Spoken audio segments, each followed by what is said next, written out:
Hello! So it's been a while since I've done any video really on anything at all.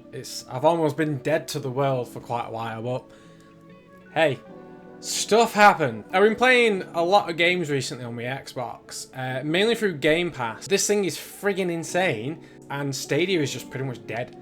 Like, Stadia just has nowhere to stand anymore with what Xbox is doing with Game Pass. It's just ridiculously good value for money. It's $10.99 a month, where Stadia is $8.99, and you still have to buy the games that you want to play, and you need a Stadia controller, and you need to have a certain Chromecast Ultra, and to use it with the Chromecast you have to use the app on your phone.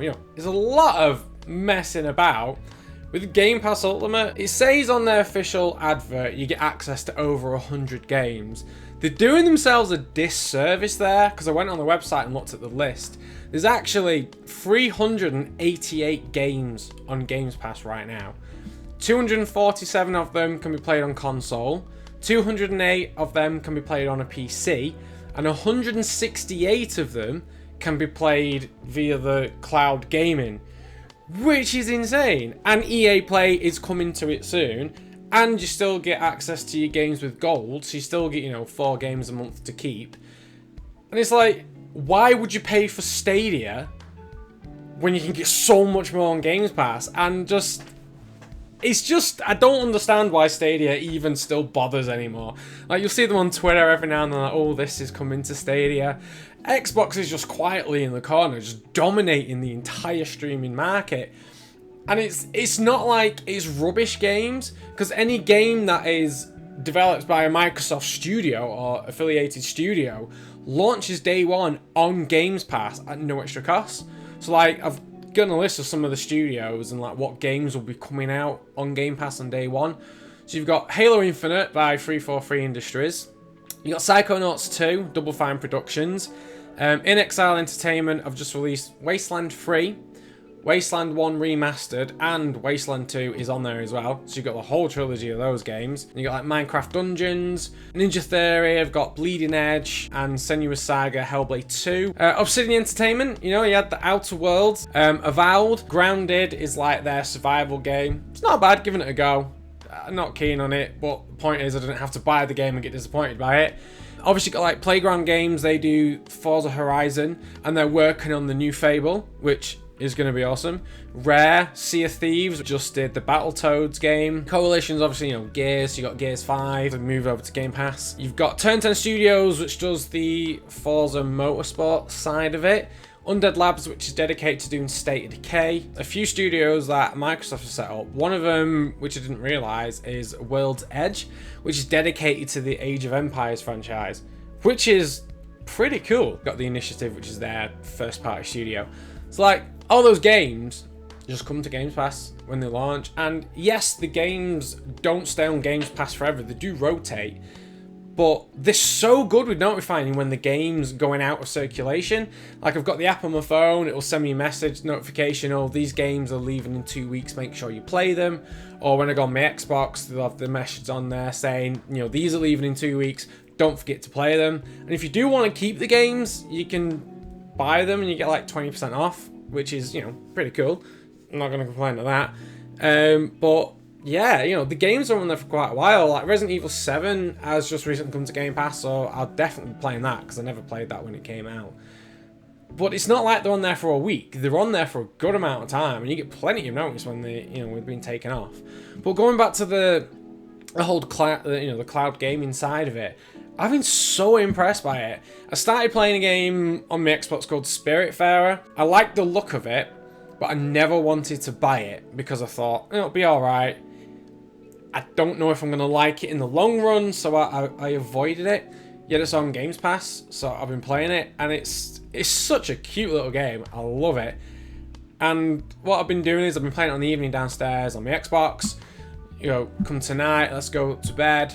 We'll put something on TV like Simpsons or something in the background, and I'll just whip out my tablet, connect my Xbox controller to it, and then just carry on playing Spiritfarer upstairs in bed. It syncs, obviously, your save with to the cloud, so you just carry on as normal, and It's great. Now, obviously, the caveat is it is dependent upon your internet signal and the strength and all that kind of thing. But it's so much more accessible than Stadia. Like, Stadia, you need to have this certain Chromecast, you need to have a certain phone, you gotta have the certain controller. But with Xbox, with the game streaming side of it, I just installed it on a Samsung tablet that I've got, which I think is about a year old now. I've got an old Xbox Elite controller that my friend gave me, which was knackered, and we managed to get working again. I just plugged that into my tablet using a little adapter, and away I go. Dead easy. You can use any sort of Bluetooth controller you want with it, really. As long as your tablet picks up the controller, you can pretty much use it. You know, it's really accessible and so much easier to use, and the lineup of games coming to it is insane. When you look at next generation, you know, some people are saying like, oh, the Xbox Series S makes no sense. You know, it's not as powerful as the Series X, doesn't have a disk drive, blah, blah, blah. And I get that, I understand, but I can see where Microsoft is coming from. If you just want gaming on a budget and you're not bothered about all the latest games, you just want a library of games to play, the Series S is really good value for money. £250, you do your Game Pass at, you know, $10.99 a month, but they know that the people who are going to get that one are most likely going to be utilising Game Pass. And the games are still going to look good on it. And, you know, yeah, I just think Games Pass is so underrated, and it's just ridiculous value for money. And especially if you've got a PC as well, you know, you got all PC games you can play. If you got all three, better. Even if you don't have an Xbox and you don't have a PC and you've got no other console and you just want to play some games, you can't argue with $10.99 a month to stream games to your Android phone. Don't have the console, it doesn't matter. $10.99 for what is literally the Netflix of games. You can't argue with that. I think it's such great value. It's so good. You know, it's not like I'm a Microsoft whatever, big massive hyper fan. I love all consoles. If anything, my favorite console of this generation is the Switch by far. It's not as powerful, but the convenience factor of playing it in the dock or playing it on the go. It's the only console that I've purchased on day one, and I've got two versions of it. Yeah, I just think Games Pass is such value for money, but I really would like to get other people's opinions and thoughts on it. Like, no other company really is offering what Microsoft is offering with Games Pass, like the variety of games and the quite, you know, ease of use, really. You know, is it something that you'll be interested in?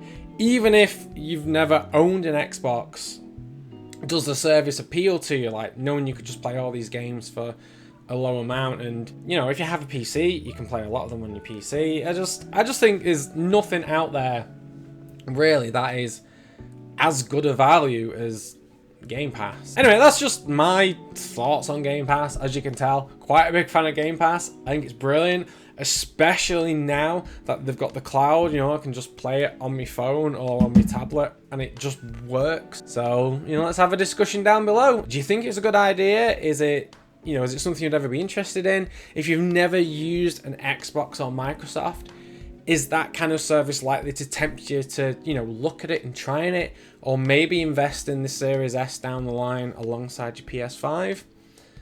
I don't know. I just felt like having a bit of a chat with y'all, and if no one sees this other than me, hey, I've had a bit of a talk. I'm very lonely.